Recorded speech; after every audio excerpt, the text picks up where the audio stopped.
Hi friends, welcome back to my channel Manga Venkat vlogs అండి. మా ఇద్దరు అమ్మాయిలు, అల్లుళ్ళు, పిల్లలు అందరూ ఒక్కసారి రావడం అన్నది చాలా తక్కువ. ఎవరికి వాళ్ళే వస్తారు, ఎవరికి వీలున్నప్పుడు వాళ్ళు వస్తారు. సాధారణంగా అల్లుళ్ళు ఒకసారి కలవడం అన్నది ఉండదు, మా ఇంటికి రావడం అన్నది ఉండదు. ఎవరి పనులలో వాళ్ళు బిజీగా ఉంటారు కదండి. అనుకోకుండా ఏదో ఫంక్షన్ ఉంటే అక్కడికి వచ్చి ఎవరికి వాళ్ళే విడివిడిగా వచ్చి ఇక్కడ కలుస్తున్నారనమాట. మా వారు మిస్ అయిపోతున్నారు ఈ అకేషన్ని. పప్పుచారు కోసం పప్పు పెట్టేశాను, వెల్లుల్లిపాయలు వేసి పప్పుచారు పెడతాను. ఒక అన్నం పెట్టేశాను.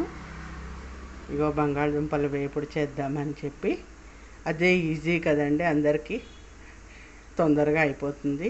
అందులో మన వాళ్ళ పాపం అలసిపోయారు, పొద్దునుంచి ఫంక్షన్లకు వెళ్ళారు. ఇంకా అందుకని ఇంతకన్నా ఎక్కువ తినరని చెప్పి ఇంతే చేస్తున్నాను ఫ్రెండ్స్. పప్పుచారు పెట్టేసేసి వెల్లుల్లిపాయలు వేసి పప్పుచారు పెట్టేసి బంగాళదుంపలు ఫ్రై చేసేస్తున్నాను. వెల్లుల్లిపాయలతోటి పోపు, జీలకర్ర, ఆవాలు, ఇంగువ, వెల్లుల్లిపాయలు వేసాను. అలాగే వెల్లుల్లిపాయలు వేసినా కూడా ఇంగువ వేస్తాము, తెలుసు కదా మీకు.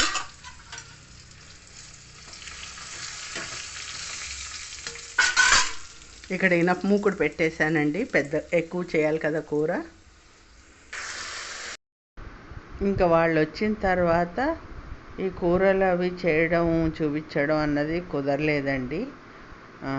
ఆనియన్స్ కూడా వేశాను, అందుకనే పెద్ద మూకుడు పెట్టుకొని చేసుకున్నాను. ఆనియన్స్ కూడా వేసాను. కూర మరి సరిపోదు కదా, దండిగా చేశాను అనమాట, పిల్లలకి ఇష్టమని. పిల్లలు వస్తున్నారంటే పండగే కదండి. ఇడ్లీ రవ్వ నానపోసేసాను, పప్పు కూడా నానపోసేసాను.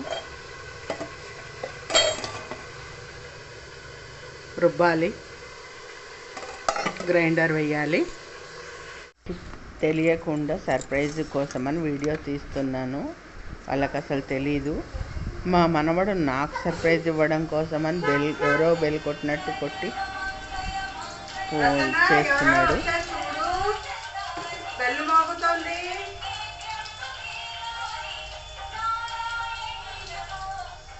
ఎవరో వచ్చారు, బెల్ మోగుతోంది. ఏం చేస్తున్నావు? మా స్మెల్స్ వస్తున్నాయి. అవునా అమ్మమ్మ, ఏం చేస్తున్నా? ఓయ్, మార్నింగ్ చెప్పులు కదా,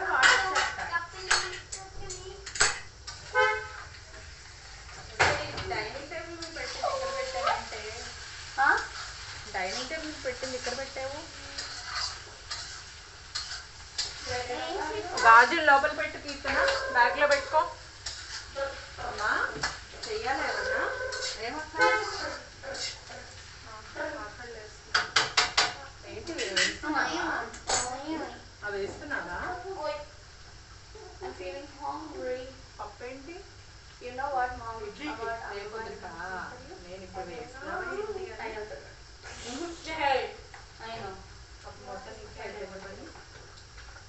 కదా.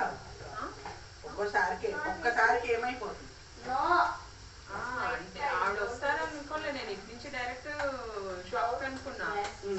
మళ్ళీ అటు వెళ్ళి ఆవిడ అడిగితే పాపం ఆవిడకి ఇష్టమే వస్తా అన్నారు. నాకు భయం వేసింది.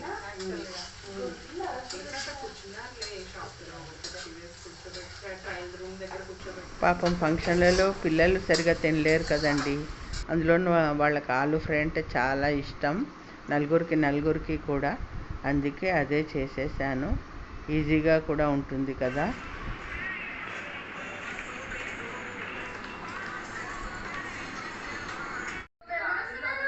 తిరబోసుకుని వచ్చావు. హలో,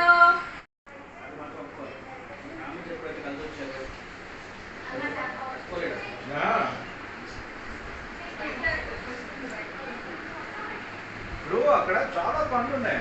అవి ఏంటంటే ఇప్పుడు ఈ రఘురా వాడి సొమ్ము కాదు కదా,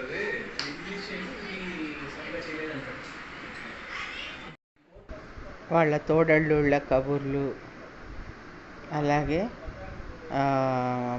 మన వాళ్ళ అల్లరి అందరం కూర్చుని భోజనం చేస్తూ మా మనవాళ్ళ హడావిడి. ఆ తర్వాత మా మేనగోడళ్ళు కూడా మాకు దగ్గరలోని మా అన్నయ్య పిల్లలు కూడా దగ్గరగానే ఉంటారు. వాళ్ళందరినీ కూడా రమ్మని పూర్తి నైట్ అవుట్ చేసి కబుర్లు వేసుకొని కూర్చున్నాం అందరం. ఇలా సందడిగా ఉంటే చాలా ఇష్టం కదండి. మీకు ఎంతమందికి ఇష్టం? నచ్చితే లైక్ చేయండి.